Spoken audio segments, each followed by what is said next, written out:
King scrunches his broken fist. Cheers and hollers from a drunk crowd echo through the alleyway. He stares at his fallen opponent, bleeding face, busted nose, chipped teeth. He kicks him in the mouth to put the finishing touches on his handiwork.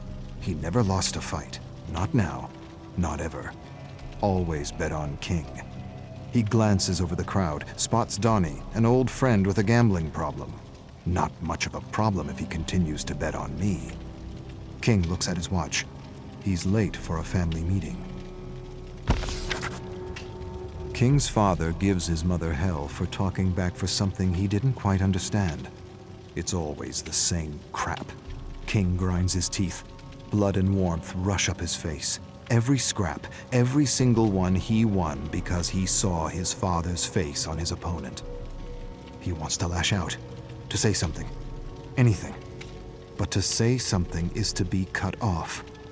But this time he's not thinking straight, or maybe he is.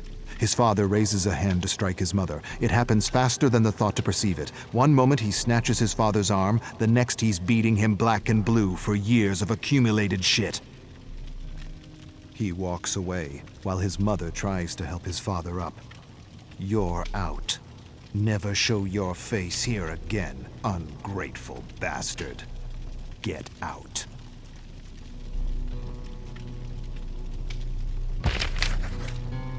He never really had friends. Not real ones, anyway.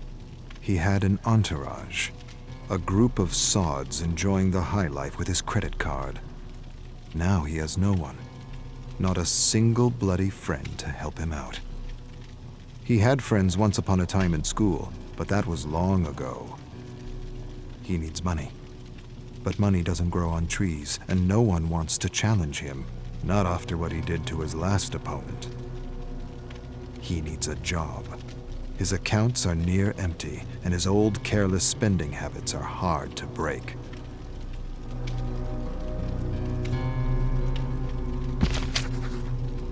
He meets with Tommy. Tommy has no room for him in his apartment. Wishes he did, but he doesn't. Mick wants to help, but his old lady won't let him. Same with Bill. And Harry, his ex has moved on and she doesn't want to see his face. Something about being a shithead. He can't live in a hotel room forever. It drains the account. He remembers a face he recently spotted in a crowd at his last scrap. They were friends since they were toddlers. He was a genuine friend, even if they went separate ways. King looks him up. Castle Drive. He hails a taxi.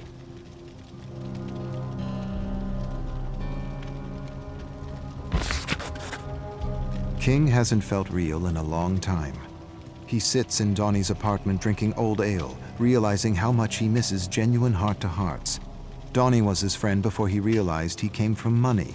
The rich aren't really rich. He's not sure why he thinks this or what it means. It's just a random thought.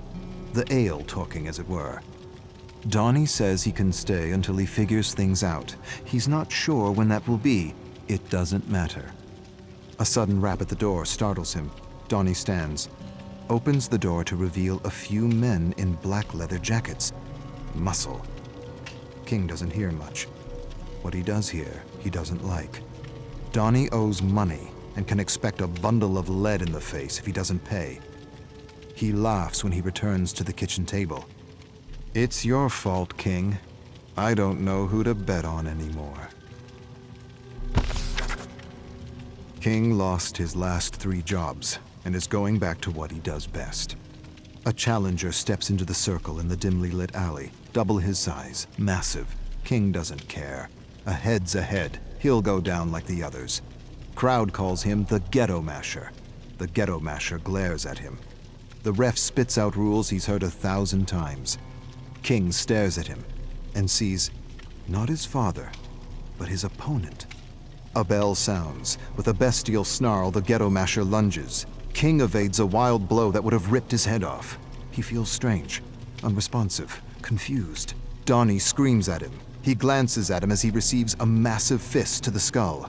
Black swirls across his eyes. He doesn't remember the thud against his skull. He doesn't remember his legs buckling. He doesn't even remember collapsing in a pile of festering garbage. He only remembers waking up on the couch in Donnie's apartment. He's lost his edge. His anger. His rage. His hate. Was that all he was? Donnie's asking if he's okay, and he's not sure. Am I okay? Will I be better? I don't know. Was it just a fluke? A lucky shot? Happens to the best. I feel wrecked. I am wrecked. Donnie bet the last of his cash on him. King's getting the hang of working behind a bar. Donnie sips a beer and tells him he needs to find another reason to fight. King tells Donnie he needs to get home before the beer he's drinking turns to piss, before he gets in trouble. Too late. King spots two men. They approach Donnie, grab him, usher him into the basement. Not a good sign. King rushes to help, but his manager yells at him to stay behind the bar. Screw it. He leaps over the bar and rushes to the basement where he finds Donnie being beaten by Ghetto Masher and Uncle Brass watching in his chair. King doesn't hesitate. He tackles him. They exchange deadly blows. Ghetto Masher can hardly keep up. Uncle Brass sends others after King. Doesn't matter. King's a whirlwind of destruction. He cracks Ghetto's knees and thrusts his thumbs into his eye sockets. An eyeball pops out, still attached to a series of nerves. Cries of terror. Ghetto Masher cups his eyeball, screaming for medical help, staggers and slams against the wall as more ruffians attack. Stop! Uncle Brass stands and approaches. It's well within my power to rip your fucking head off for what you did to my boys. King staggers to his feet. Not a bloody joke, am I? His debt is paid if you work for me. He straightens up and brushes his jacket, smiles. Always bet on King.